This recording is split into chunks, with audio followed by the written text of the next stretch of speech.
Now, in these lines, Duke is stretching his previous remarks about the Duchess, as we have already seen that Duke is talking about uh, his Duchess, that she was very simple and she was very humble because she could be made glad with anyone, any person, any remark from a person who is of very humble origin. Uh, and that remark could made her very happy. So here I'm using the word humble and down to earth, and this is a kind of character which we are getting from these lines of touch. But we will soon see that how Duke is taking this characteristic of his wife. She had a heart, how shall I say, too soon made glad. Her heart was shallow, according to Duke. Shallow, very humble, and it was made glad very easily.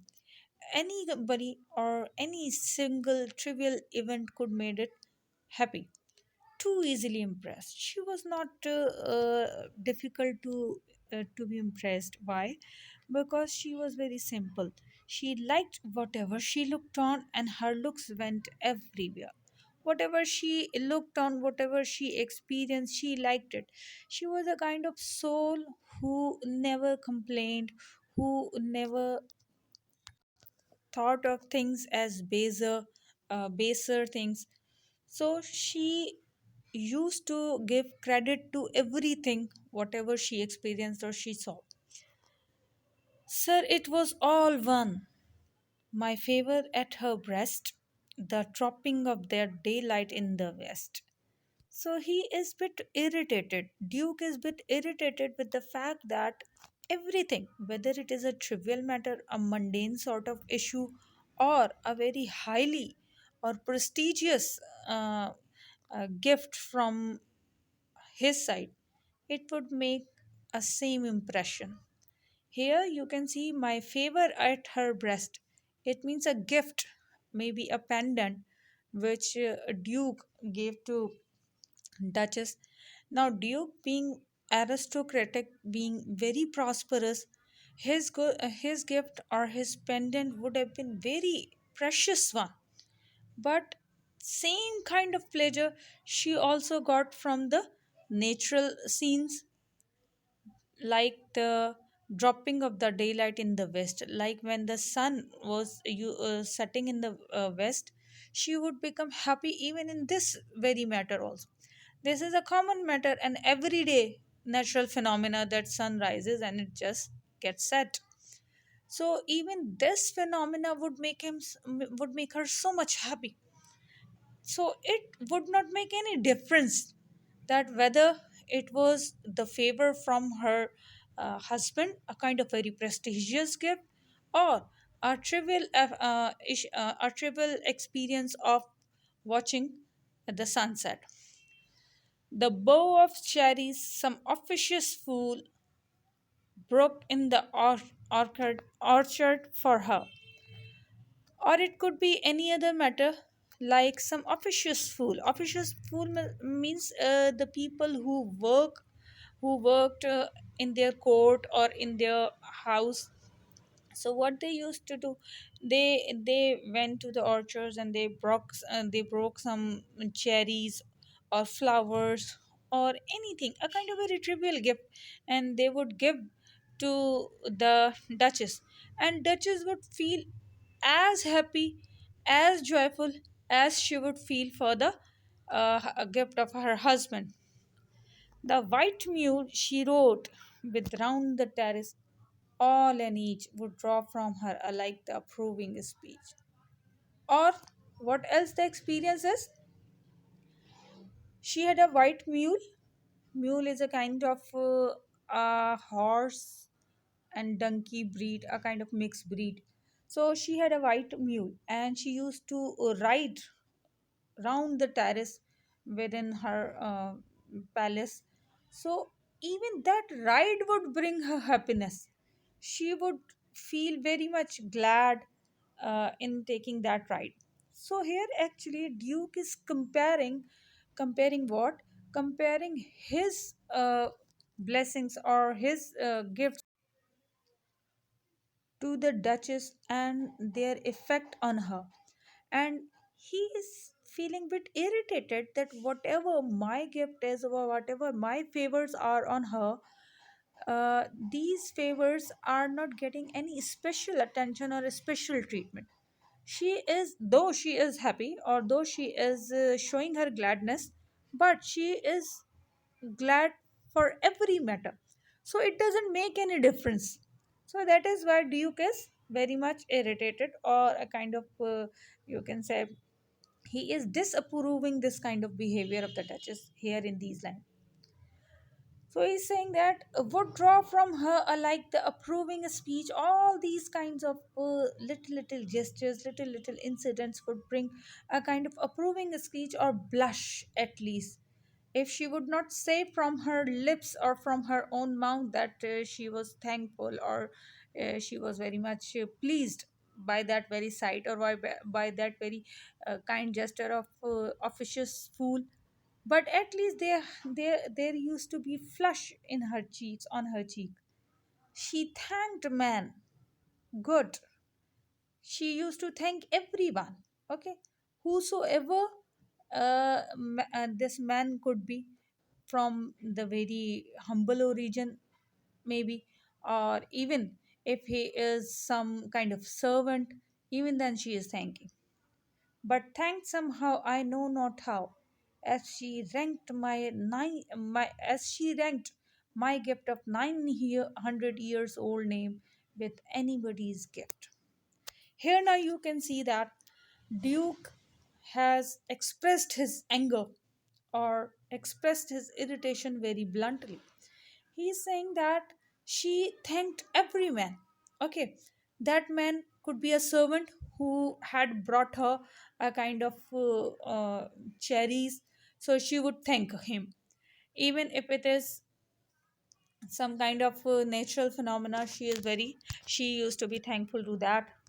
But he is of the opinion, Duke is of the opinion, that she should differentiate between what my honor or my favor are to her, and the other things, or the rest of the other things, because he believed that he has given a kind of very precious gift to the Duchess. And what is that precious gift? The name of his family. As he belonged to Este family, I have already told you, and he believed himself very superior race compared to Duchess. So he is of the opinion, he is rather very much bragging about his ancestry, and he's saying that I have given her a name, a very prestigious name, a name which is 900 years old, a family name which has a history, a kind of rich history of 900 years. But Duchess was a kind of character, she would not take it seriously. She would not take it a kind of very, she would not, you can say,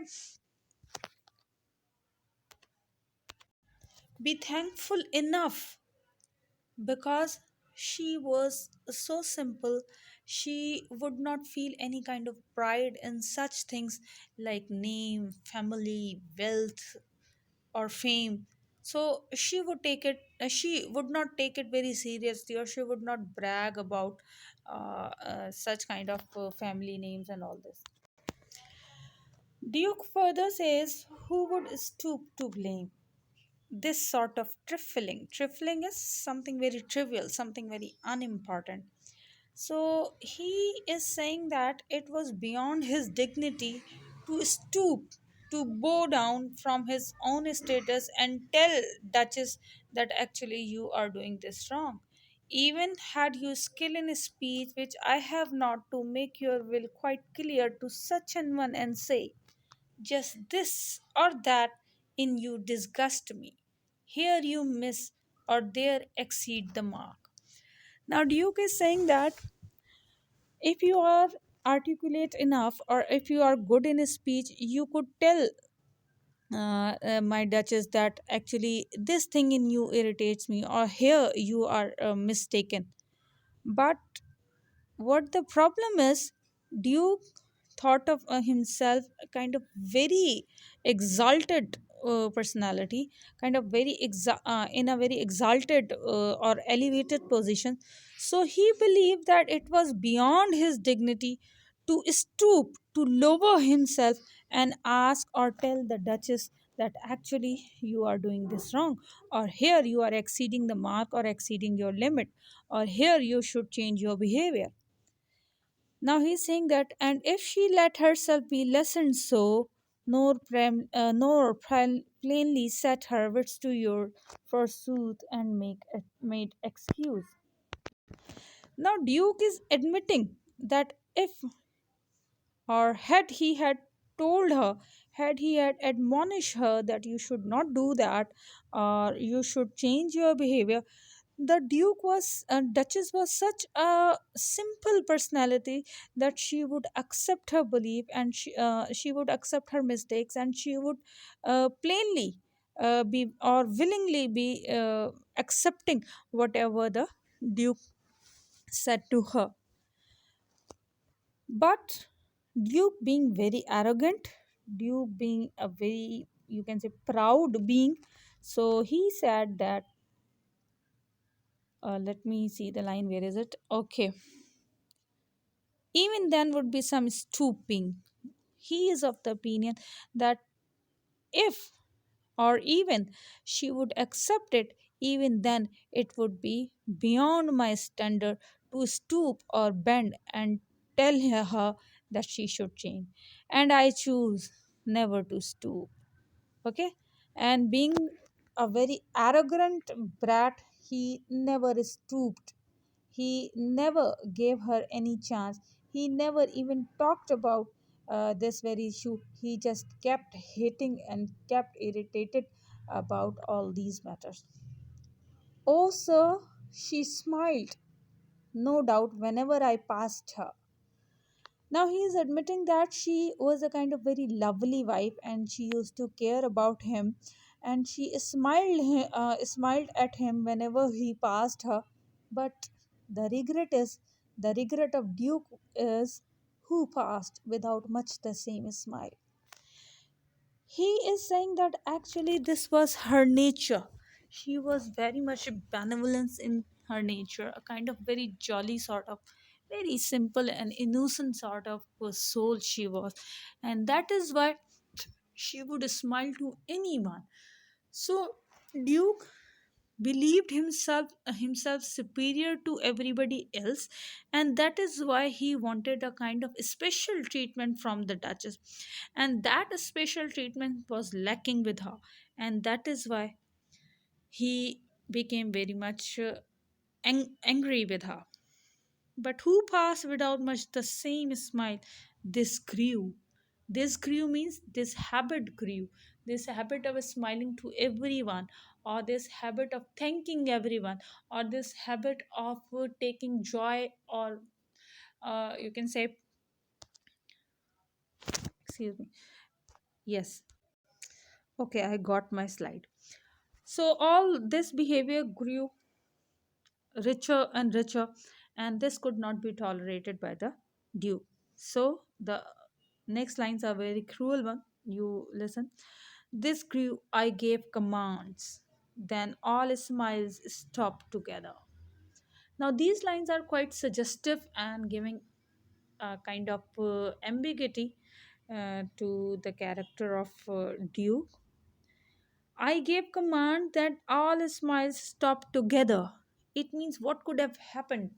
Maybe Duchess was killed by Duke because of her behavior, because her behavior was intolerable to Duke.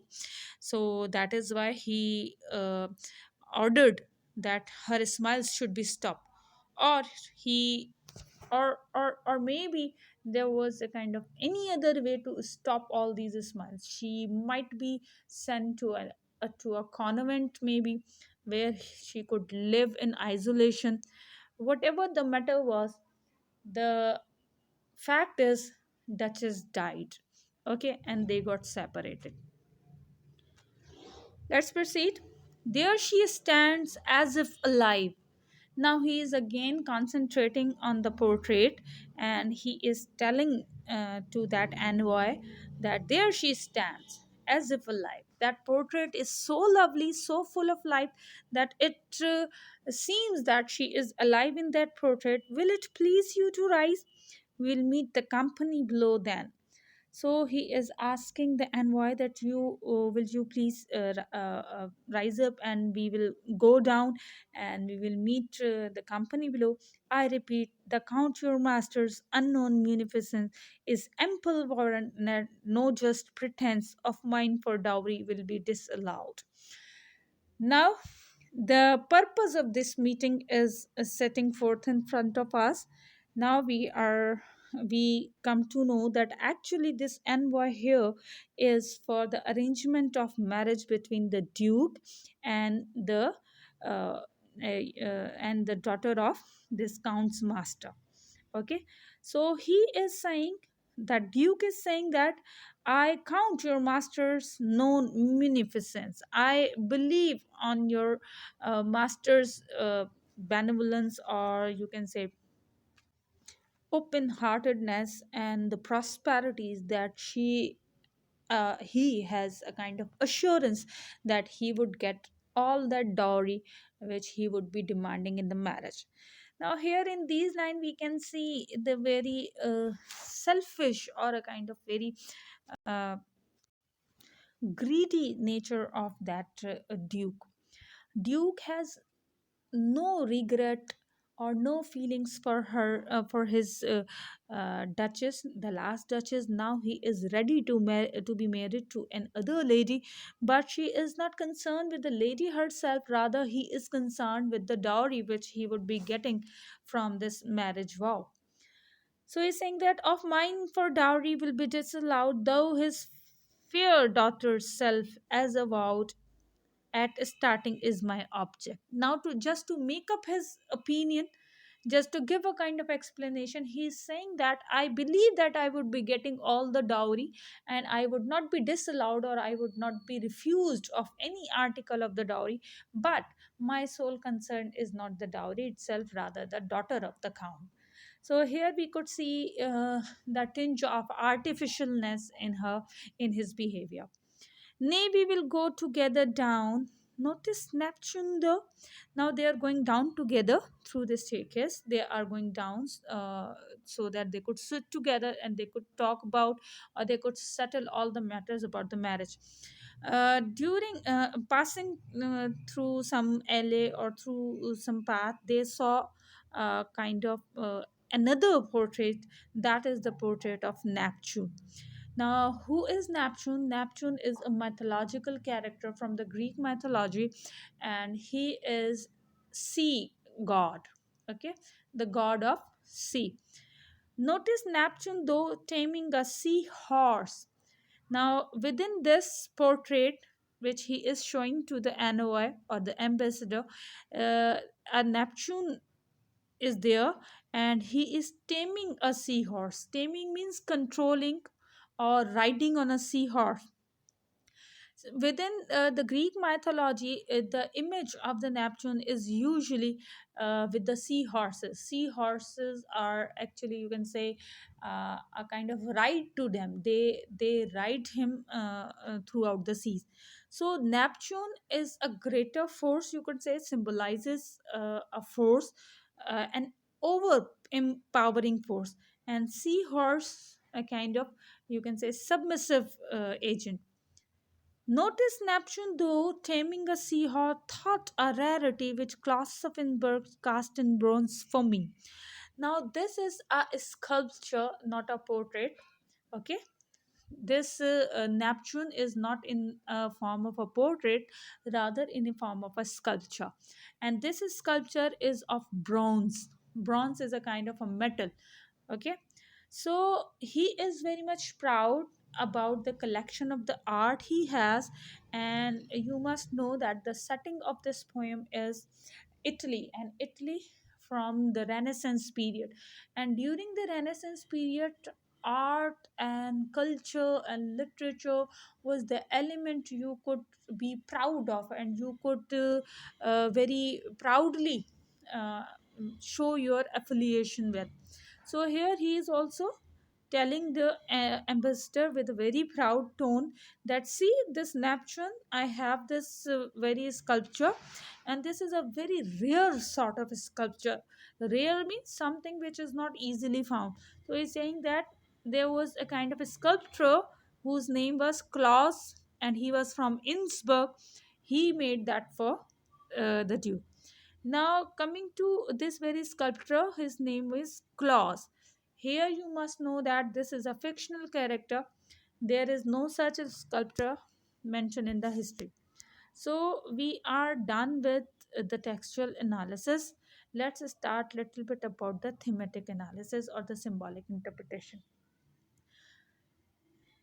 Taking this line, because we have just discussed these lines, the Neptune, the sculpture of Neptune is actually showing two things. The one is his love for the art, Duke's love for the art, plus it is also telling you another thing. On a symbolic level, it also shows the nature of Duke, which is a kind of dominating nature. Neptune, the very character of Neptune, here symbolizes the character of Duke himself. Like Neptune, Duke is also very much dominating, and he also wants to tame or control his future wife as he has controlled his previous or the last duchess. Coming to thematic analysis, few themes are very much important or quite clear within the poem. The very first is violence and sex. Now, when we discuss that all smiled stopped, it means that the relation between the Duke and Duchess was not such cozy sort of relation. Rather, it was very dominating from the side of the uh, Duke. So Duke shunned her smile with violence. We don't know what kind of violence, maybe physical violence, or at least it was emotional and psychological violence. We are very much sure of that. Now, violence and sex was also very are also very important themes of the Victorian poetry and the Victorian era. So this is inculcated within this poem also. Second is marital relations, the relationship between the husband and wife. Here, the relationship is discussed from the patriarchal point of view, that within a patriarchal society, how male dominancy exploits a woman or wife, whether you belong to aristocratic class or to the middle or the lower class. In a male dominant society, women, being the wife, are oppressed within homes. They have no individuality. They cannot carry themselves as they want. They cannot show the behaviors according to their own will and whims and wishes. Rather, they have to follow the rules and regulations of the husband. And this was the point of conflict between the Duke and the Duchess. Duchess was very simple, humble, innocent. She did not have a kind of composure or dignity, so-called dignity, I would say, which an aristocratic class demands. This became a bone of contention between the Duke and the Duchess. Coming to the third theme, that is the psychological insight to the character of the Duke. Now, within all this speech is actually leading you towards the very inner core of the Duke's personality.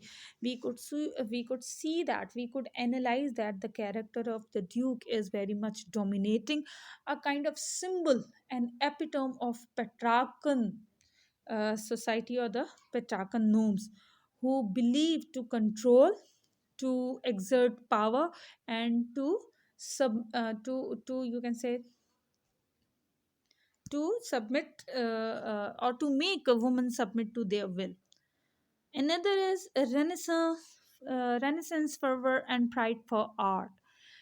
This is also one of the theme within the poem. We have seen that Duke is bragging about the Neptune's sculpture, and he is very much proud on the portrait of the Duchess, though he has never cherished the Duchess herself. Okay, but he is very much fascinated by the portrait of the Duchess. Art and culture and literature, as I've already told you, was very much in fashion, in vogue in the Renaissance Italy. So this pride and fervor we could see within the poem too. Obscurity within the theme is also present, as we do not know that what happened to Duchess, how she died, and what did Duke mean when he said that I order and all smiled stop. Coming to the form of this very poem, we have already discussed it is a dramatic monologue, and you all know that what dramatic monologue is. It is comprised over the single stanza. There is no breakage of a stanza. There is no bifurcations of, you can say, stanza within the poem. The whole poem starts and ends within one single stanza. Now, this single stanza is written in the shape of heroic couplets. Okay. Now, what are heroic couplet? Couplet is basically a stanza of two lines. If you can see, let's have a look online. See, as if alive, will it please you rise, we will meet. Now, the second line, the company below, then I repeat. These two lines make one couplet. Meet and repeat are the rhyming word, and these two rhyming words make these lines a couplet. Now, the whole stanza is comprised of a number of the couplets. Now, these couplets are because heroic couplets, and heroic couplets are written in iambic pentameter. I won't be repeating that what iambic pentameter is because we have discussed in the class of the sonnets. Now, the last point in the formal analysis is enjambment. Now, what is enjambment? It is also called run on lines. Now, this is a technique which is used by a number of poets. What they do, whenever the line within the poem ends, it does not end with the thought. For example, let's again see the line. Uh, See, last two lines of this slide. See this. Much the same smile, this crew I gave commands. Okay. Uh, Then all smile still stop together. There she stands. Now commands and stands. These two lines are making one couplet. Making one couplet does not mean that the thought is ending within that couplet. Rather, the thought is running on towards the next line. There she stands as if alive. From the word there, new thought is beginning. New idea within the same line is beginning, which is running on towards the next line. Okay, if you stop the couplet here, there she stands, and you do not know the next line, you won't be able to understand the meaning. Okay, now again I'm reading these lines, and you try to comprehend and you try to understand the concept of enjambment. Much the same smile. Now, much the same smile, we do not know the meaning of it until and unless we connect it with the previous line. But who passed without much the same smile? Now the sentence is complete and we can get the meaning. So, the point is to say that when the line end, okay, when the line ends or the couplet ends, it is not necessary that the thought also ends. It may run on, it may continue with the third line. Got this? So this is the formal analysis of our poem, the My Last Duchess. This is a task I've assigned you people. What you have to do, you will be surfing on internet, or you may consult certain books, and you have to tell me what is allusion. Okay, and then you will try to see that what allusions are used in this poem, and then you have to mention all those allusions within the comment section. If you have any query, any question, you may ask anywhere, whether here in the comment section, or you can even approach me on WhatsApp. Thank you so much. Hope so I have made myself clear. uh, you may contact me for further clarification. Thank you very much. We'll be meeting you inshallah tomorrow. Allah Hafiz.